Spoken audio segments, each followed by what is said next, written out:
Goodbye hotel na po tayo. Good morning everyone. Thank you kuya. We're done here po sa ano natin, mini vacation. Bakit? Okay na, bigyan mo ka mama yung isang ano dyan. Dahil siya. Okay. Let's go. Hello, kayo Marsha. Oh, isuot mo sa likod mo. Yung cover mo. Isuot mo, yun. Kutsa ko, yeah. That's really fine, yeah. Ay, tapos din pa, ano natin, Efteling. Alam mo yung mga bata, gusto pa magbalik ngayong araw doon. Pero kay hindi na good guys, makapagod. Nakaalam nyo ba ngayong ano araw po? 6 degrees lang. Kaya buti na lang mag-uwi na po kami kaya patanda na tayo. Ayaw ko na masyadong ano malamig. Nag-enjoy kayo? Gusto niyo pang magbalik sa Efteling? Oh, that is hamba. Antay muna kami ngayon dito kaya mag-check out po ang aming Papa Bear. Nakapag-breakfast na rin kami. Opo. Ano? 208? What?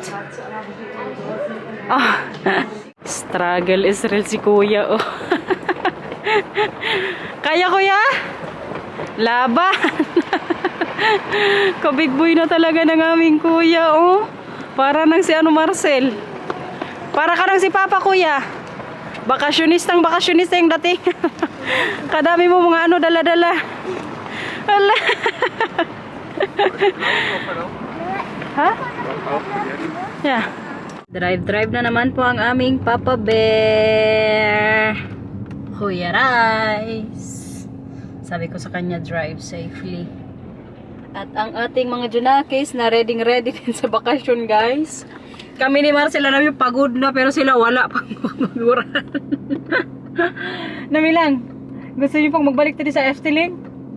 Diyos ko, 2 days? Pwede na godoy, enough na. Mga 2 oras na naman yung idadrive ni Marcel. So nandun po kami sa bahay 12:13. 229 kilometers. Hindi normal guys. Tingnan nyo po sa kabila oh. Kita nyo yung linya na yan sa mga ano na yan sasakyan. I-zoom ko para sa inyo. Papasok po yan ng Efteling. Kay bakasyon nga po ngayon dito sa ano Netherlands. Kaya yung mga ano din mahilig mag-park o hindi magpunta sa Disney. Dito po yan sila. Grabe ang pila hanggang doon sa ano dulo oh. Buti na lang tayo kay pauwi na po. Pero kay kaganda na naman ng weather today. Yun nga lang mas less po yung weather kaysa nung 2 days ago na nandun tayo. Kaya very good din. Kay kahapon parang 12 degrees. Ngayong araw alam nyo 6 degrees lang. Kaya sabi ko kay Marcel, buti na lang mag-uwi na tayo kay kapagod. Hindi ko na ako nakapag-edit. 2 gabi din po. Kaya iniisip ko pag mag-edit pa ako hindi na kaya ng katawang lupa natin. Uy, hindi ko din po masyadong pagurin yung sarili ko. Kumbaga magtrabaho lang ako kung kailan ko lang gusto. Kaya mahirap na. Sabi nyo pa nga, health is wealth. So, syempre, kailangan din natin pong magpahinga, no?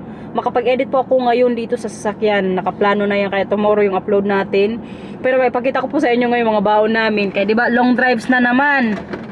Pag mga long drives po kasi, nagbabaon talaga kami ni ano Marcel. Mga pa-snacks. Tingnan nyo to guys. May mangga po kami na parang ginawang ano ba, pastillas kung sa atin pa. Yan, mangga po yung flavor neto. At may mga mani, kung ano-ano pa mga snacks. Ayan.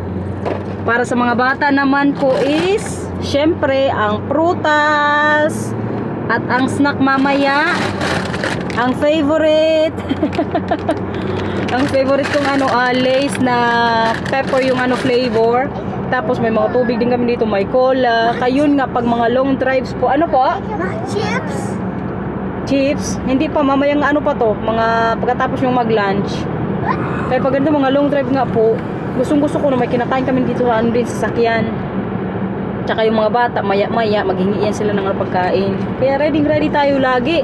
Kala nyo si Marcela yung Boy Scout ha. Girl Scout din po ako guys. Laging handa. What do you do? Nagiging nakagan ng prutas. Sige, magano si mama. Parang gusto ko dugod din magano orange. Kaganda ng itsura guys. Taran! After 2 hours guys, nasa bahay na po ang aking pamilya. Itong dalawa manood ngayon ng dito, siguro movie. Kumusta ang ating mini vacation? Messi Mila? Good. Good? Mila? Hindi normal ang lamig ngayon dito sa bahay namin, guys. Kahit 2 nights nga po kaming wala and 3 days. Grabe kalamig. Kaya pagpasok ko kanina dito sa namin, living room, sabi ko, Matthew, buksan mo kagad yung heater. Kaya malamig nga din po ng mga nakarang araw. Makapal na ko yung damit ko, pero kay lamig na lamig pa rin ako. Magtanggal pala tayo ngayon ng mga pagkain na baon namin. Kaya hindi din kanina ito nakain dun sa natin biyahe. Tsaka wala po masyadong traffic kanina. So yun, mabilis po tayong nakauwi. Ito, itapon na siguro to. Ito lang kanina ginain namin ni Maros sa sasakyan. Tapos si Mila naman tsaka Matthew, nag-ano lang sila, nag-orange. Ito na lang natira. Dalawa yung dinala namin na ganito. Uy, laglag pa. Mga labahan. Maglaba din po tayo maya. Rinig niyo yun sa living room tunog. Si Mila po yung niya yan, sundang-sundang. Ang bata. Hello, meron pa kami ibang baon na hindi din nakain. Mga reserve lang ba? Din pala tayo, mag-defrost ng mamaya, ulamin mamayang gabi. Ito yung ulamin ko mamayang gabi, guys. Ay, maganda rin magkain ngayon kay meron ko dito sisig. Ito, mag-bone marrow ako mamaya. Tapos ito. Gusto mo sisig? Ayaw mo na sisig? Wow, first time hindi ka magkain ng sisig Mama? O. Magkano kayo tinapay? Kung gusto nyo, gusto nyo egg? Hindi, magluto si mama ng egg. Gusto nyo? Okay. Opo, pero kay maaga pa ko yung mag-chipya. Mila, gusto mo yung pritong egg or lang, boiled? Ha? Anong gusto mong egg? Yung prito lang ni mama? Iprito ni mama yung egg? Yeah. Yeah? Yan, gusto mo yun? Okay. Ilan gusto mo? Plus. Ha? Ilan? Fulfill. Na? Okay. Sige, ikaw si mama. Gusto niyang mag-itlog, guys. Kalamig, uy! Himala, ayaw niya sisig. Hala ka! Ay. Akala ko wala na tayong egg. Mamaya din kasi alam niyo si Marcel, mag-grocery din po yan siya. Or baka magsama na lang din kami kay kailangan ko din ng gulay para sa ating mamaya pa nilaga. Or bulalo siguro yung luto niyan. Yung pa oxtail natin, nung nakarang araw, before po kami magalis dito, nagbili ako sa sa butcher. Pero kaya pa, matigas pa. Tapos with bone marrow, kasarap gunyan mamaya kay sobrang lamig. Masarap magsabaw. Anong oras na ba ngayon? 12:30 po. Nasa bahay na tayo. Umalis kami kanina doon mga alas 10 ata. Ganun lang kabilis ang bakasyon. Ang bakasyon natin, guys. Pero kaya mag-edit pa tayo ng mga nagala natin itong mga nakarang araw.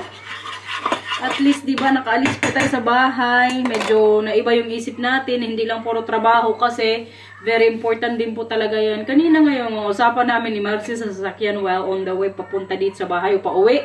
Ang pang talaga, pang future.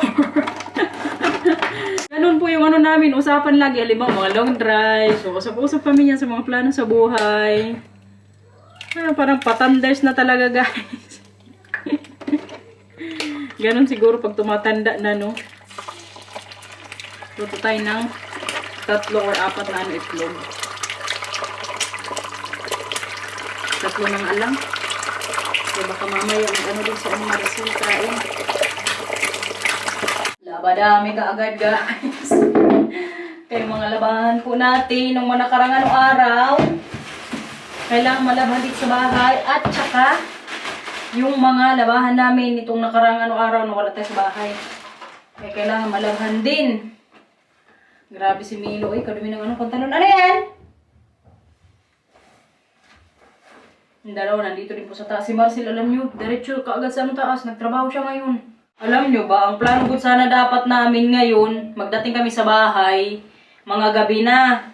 Kaya gusto sana ni Marcel, magdaan pa kami sa outlet doon sa Romond. Kaso, ako na po yung humindi. Kaya makapagod, guys. 2 days ba naman na maglakad-lakad doon sa Efteling. Tapos magpila-pila. Kaya sabi ko sa kanya, diretso na kami sa bahay. Kaya maaga po kami din dumating ngayong araw. Sila binan nga, nagtaka. Sabi nila, kaaga nyo mag-uwi. Sabi ko, kaya hindi na kami duman sa outlet. Buti na lang din na nandito na kami sa bahay kaya makapaglaba pa ako kayo sa mga dating na araw. Magpapasko na, busy na naman po ang lahat. Magtrabaho ako tapos sa first day of Christmas, doon po kami sa pamilya ni Marcel. Second day ng Christmas, doon Kalabyanan. So walang time mag-ano din laba-laba.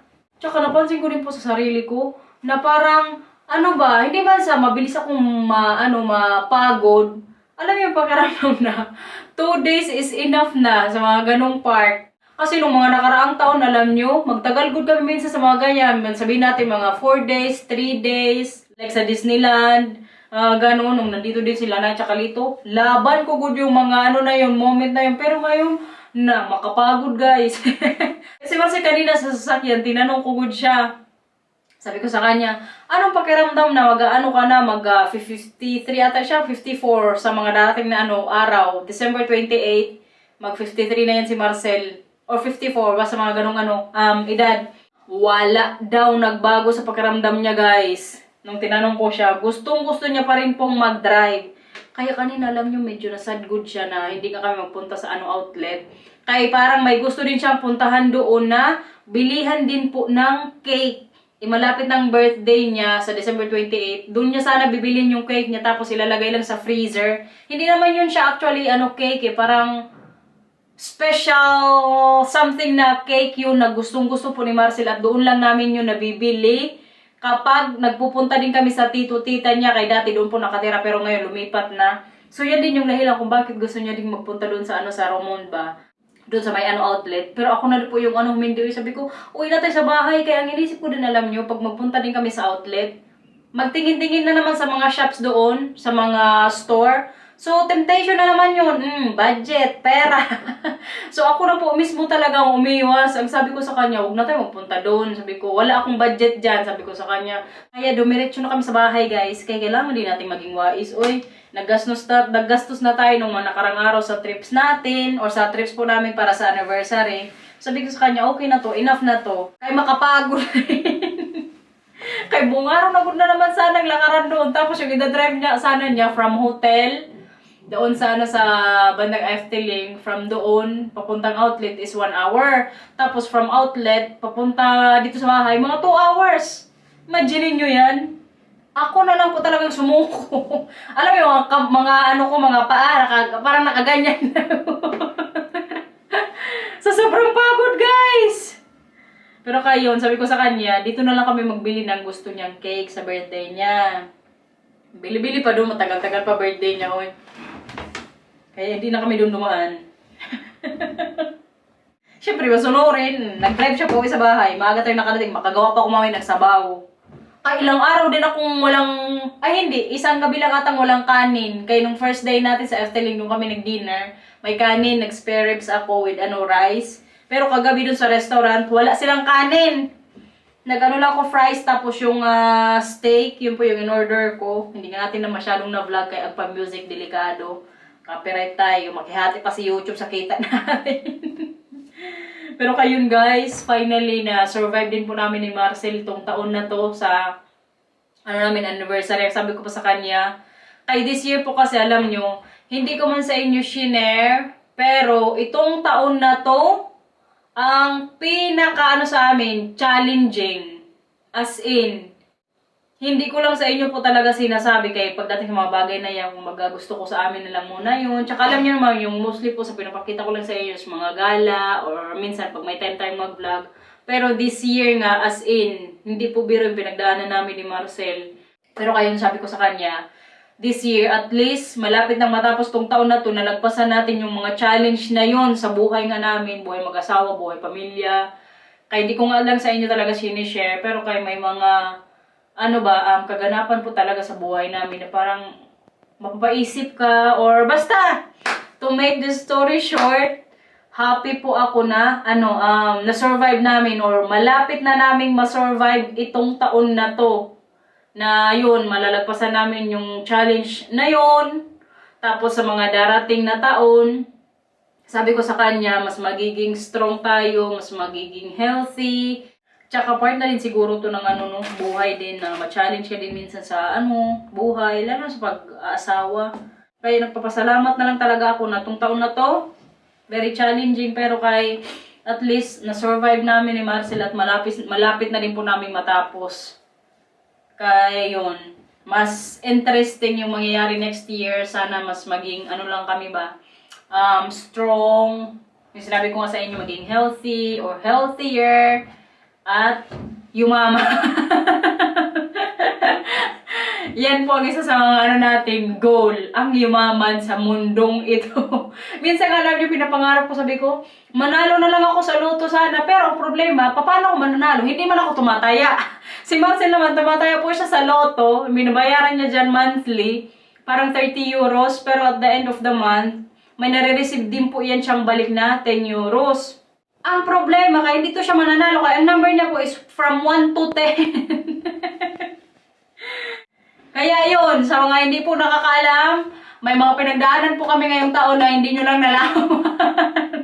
Kaya mga happy moments lang yung ano nyo nakikita. Hindi po sa lahat ng mga vlogs natin is always happy behind the camera or behind the scene. May mga struggles din po kami, pero at the end of the day, nasusurvive po namin yun. Kaya sa mga may problema din dyan, kaya nyo yan guys. Ilaban nyo lang yan. Part din po yan ng buhay na magkaroon ng problema. Kaya kung wala kayong problema, hindi din yan normal. Kung lagi din kayong masaya. Kaya ilaban nyo lang yan. Kaya ganyan talagang buhay, weather. Grocery haul tayo guys. Ang aking Papa Bear, kararating lang po. Pinag-grocery ko kaya kailangan ng mga pagkain dito sa bahay. Lalong-lalo yung gulay, kaya para sa ano natin mamaya, bulalo. Pero kahit po yung mag-grocery nyo, mga pang snacks na naman. Palays. Tingnan natin expiration nito kahit parang bala ko rin magpadala ng chichirya sa Pilipinas eh. Pero si Marcel lang magsabi sa akin na hindi daw maganda pag magpadala ko chichirya kaya pagdating dyan, baka mga yuki na ba? Ano yan? And also here on the here, that is to do what man. Nee, smoothie man. Yeah, here? Saan nilalagay? Tama, deze doet hij dan nog. Okay, Mitch. Ilagay ka niya mo lang. Kaya parang mapuno na yung box natin. Kaya malapit na po yan idala sa Pilipinas next year, January 24 ata yung start ng pick up nila. So medyo nagagahol din tayo sa mga kailangang pang ilagay doon. Kaya yung dalawang box po is puno na. Puro mga lang yung pinaglitan ng mga damit nila, Mila tsaka Matthew, tsaka yung mga pinaglitan ko rin mga damit, sapatos, ipapadala ko din po sa Pilipinas. Tapos yung isang box, doon ko naman po ilalagay yung mga chocolates. Kaya yung mga chicheria, pinag-isipan ko kung maglagay din ako. Ano sa tingin nyo guys? Comment na kayo sa baba. Pero kaya yan, may tinapay po tayo. Ito yung pinabili ko din kay Marcel. Kaya mag-add ako ng oxtail. Kasi Mila po, alam nyo, nag-aasay na din to siya ng mga ganito. So, nagbili ako ng mga nakarang araw. Kamahal ko nito, 10 euros. Tapos itong piraso lang. Pinad ko si Marcel ng dalawa. O tatlo to. Dalawa lang guys. Pero ang binayaran niya is 9 euros and 79 cents. Kamahal pala ng oxtail, no? Malasa din kasi pag magsabaw. Kasarap. Tapos may pabonmaro na. Ayan, may itlog din po tayo. May pechay. Hala, walang mais. Sinabi ko si Marcel mag-ano ng mais, magabili. Ayun lang. Masunurin ang binili ng mais. Ang kanyang biniling mais, guys. Oh my God. Hindi man ito natin malagay sa bulalo. Gusto ko sana yung fresh. No, wala. Hindi natin malagay. Okay lang. Hindi ko na eh. Tapos ang pechay nga. Sausage. Ito yung mga pa-balls niya pag mag-hotpot po kami. Nabili na naman siya para may stock dito sa bahay. Feeling ko nag 1 plus 1 na naman to kay binili po niya madami. 10 ito. Ito binili niya mga 8 siguro. Nag 1 plus 1 to. Kaya madami siyang binili. Lemon, hindi pwedeng mawala. At ang ating buyon. Ito guys, kailangan tumamay sa bulalo. Kailangan to ilagay. It's luto time. I-pressure na po natin. Or pressure cooker ko yung oxtail. Kaya para sobrang lambot guys. Alas 4 na po ngayon. So sakto mga 1 oras ko palambutin. Para bonggang-bongga mama yung namin ni Mila ulam. So Matthew. Si Marcel siguro mag-soup din daw siya. Pero hindi yung soup na gagawin ko ngayon. Kaya hindi nga to siya magkain ng mga ganitong pagkain. Kailangan madami din yung malagay na mga sibuyas. Siguro 5 sibuyas yung ilagay natin guys. Kaya para mas masarap. Sayang na kaya wala tayong fresh na mais. Diba? Pwede nun siguro to. Tapos, itong oxtail. Grabe, 3 peraso lang pero kay 10 euros na, uy. Tapos itong dalawa nga, ganito lang po kalalaki. Bakit mahal to, guys? Mag-comment ka sa baba. Euros lang ko daw, sabi pa kanina Marcel. Kamahal-mahal yan, 2 lang tapos puro buto pa. Ayan, 2 peraso, magti 10 euros yung binayaran kanina. Yummy! Matangkad na talaga ni Matthew, guys. Tingnan nyo po yung height niya, Alam niyo mga parang 1 year ago, 2 years ago, nandito lang yan siya. Ngayon, na hindi okay. Tingnan nyo po. Dito na ako, siguro mga ilang years pa, mas matangkad na to sa akin. Mila naman is dito. Yeah, what happens outer than Mila. Nila? Nila? Magkantay mo yung mga inasabaw. Ew! Mau siya? May nagpabebe na naman dito, guys. Katatapos lang namin mag-dinner. Sarap na sarap to sa natin. Pa-oxtail. Nagustuhan mo yung ulam? Naubos mo na? Nakaubos mo siya ng isa. Opo, gusto mo yan. Anong gusto mo? Pelo. Pomelo. Paano ulit yung kanta niya sa school, Paura? Pag magkanta na pagkakain kayo? Kantahin mo. Chop, chop, chop, maar op. Gooi je niet shake op de grond, want alles gaat juf kijken. En dan zeg ik wie het heeft gedaan. En dan kijk Nagsarili ka na ng lyrics. En dan kijk je Ay, ambot sa imo. Diyos ko, kadaming kailangan linisin dito, guys. Tulong, everyone! Kailangan ko na. Ano yan? Ik kan even bukken. Po? Ik kan even bukken. Bakit? Want ik wil zo graag. Ja, draag er wel weer. Kaya maglinis man si mama sa kusina. Gusto mo na naman magpabebe. Mama. Pabebe siya sa akin ngayon, guys. Nag-inarte to minsan eh. Giortehe daw ni siya nga bata, maarte. Maarte ikaw? Aya. Maarte ka? Yes. Yes. Maarte daw siya. Mabuti to kayo, minari na Marte. Marte ka! Yes. Upo ka muna rin kayo, maglinis mo na si mama sa kusina, okay? in je mond. Gigilan naman ako sa'yo. Sige na kayo, maligo kayo mamay. Kailangan si mama on time matapos dito. May natira pa pong ulam, dalawang oxtail. Pero kay bukas ko na yung kakainin pagka-out ko sa work. Kay bukas trabaho na naman. Bugbugan na naman sa trabaho, guys. Hindi ko lang sure kung mabuti din ako tomorrow. Ha? Buksan nyo. Kayong dalawa na doon open. Casually. Nabuang, guys. Nakalimutan ko. Wala na pala kung dito plastic, Lalagay ko sana itong natirang kanin. Alam niyo itong kanin kanina? Sunog. Ay, wala pa akong rice cooker sa bahay. So, yung ginagawa ko, dito lang talaga sa namin sa ingan. Anong nangyari? Nakalimutan ko. Buti na lang si Matthew kanina kayo nakita. Sabi niya, Mama, yung dito, yung kanin. Sunog na kaya pala. May nangangamoy na rin sa bahay. Bad trip pero ngayon. Medyo okay pa naman siya. May amoy nga lang. Kaso kaya wala akong paglagyan. Ilagay sana natin sa plastic kay freezer natin. Hindi ko alam. Kuya, nasa kay pa ni Mila. Here. Oh, siya, Mila. I should believe. Oh, my baby love. You are scared of my baby. Yeah, even my baby love, So guys, i-end ko na po yung vlog. Sana nag-enjoy kayo ngayon sa vlog natin. Kaya nasa bahay na po tayo. Thank you for watching. Advance Merry Christmas. Thank you for watching. So, bye-bye po.